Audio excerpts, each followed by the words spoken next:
محترم بزرگوں اور دوستو، اللہ تبارک و تعالیٰ نے قرآن کریم میں اور اللہ کے رسول صلی اللہ علیہ وسلم نے حدیث پاک میں جاسوسی کرنے اور ٹوہ میں لگنے سے منع کیا ہے کہ یہ گناہ کبیرہ ہے اور حرام ہے اور معاشرے میں فساد اور بگاڑ کا ذریعہ ہے۔ تو سب سے پہلے ہم یہ سمجھیں کہ تجسس اور جاسوسی کسے کہتے ہیں؟ بغیر کسی ذمہ داری کے کسی کی بات کو سننا، کسی کے ٹوہ میں لگنا، یہ تجسس ہے جس سے اللہ اور اس کے رسول نے منع فرمایا، اور یہ گناہ کبیرہ ہے۔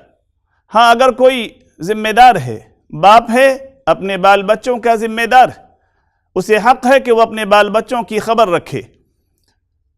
کمپنی کا ذمہ دار ہے، اسے یہ حق ہے کہ وہ اپنے ملازمین کی خبر گیری کرے۔ حاکم ہے، اسے حق ہے کہ اپنے رعایا کی وہ خبر گیری کرے۔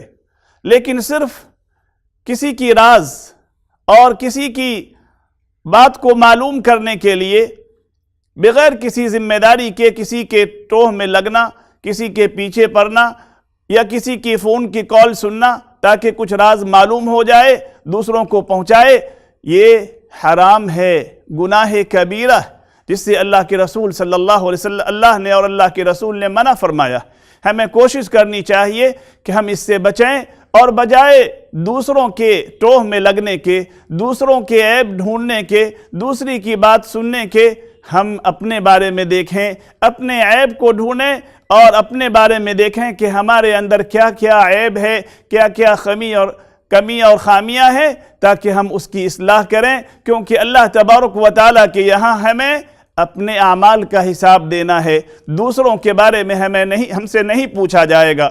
تو خواہ ہم دوسروں کے ٹوہ میں پڑ کے اپنا نقصان یہ کرتے ہیں کہ گناہ کبیرہ کا ارتکاب کرتے ہیں، جس سے اللہ نے اور اللہ کے رسول نے منع کیا ہے۔ لہذا ہمیں اس سے بچنا چاہیے کہ یہ گناہ کبیرہ ہے، حرام ہے، اور جس کی وجہ سے کوئی فائدہ نہیں ہوتا ہے بلکہ معاشرے میں بگاڑ پیدا ہوتا ہے، بھائی بھائی میں نفرت اور عداوت پیدا ہوتی ہے۔ لہذا ہم سب اس سے بچیں اور ہر حال میں بچنے کی کوشش کریں۔ اللہ تبارک و تعالی ہم سبوں کو ان گناہوں سے بچائے۔ جزاکم اللہ خیرا۔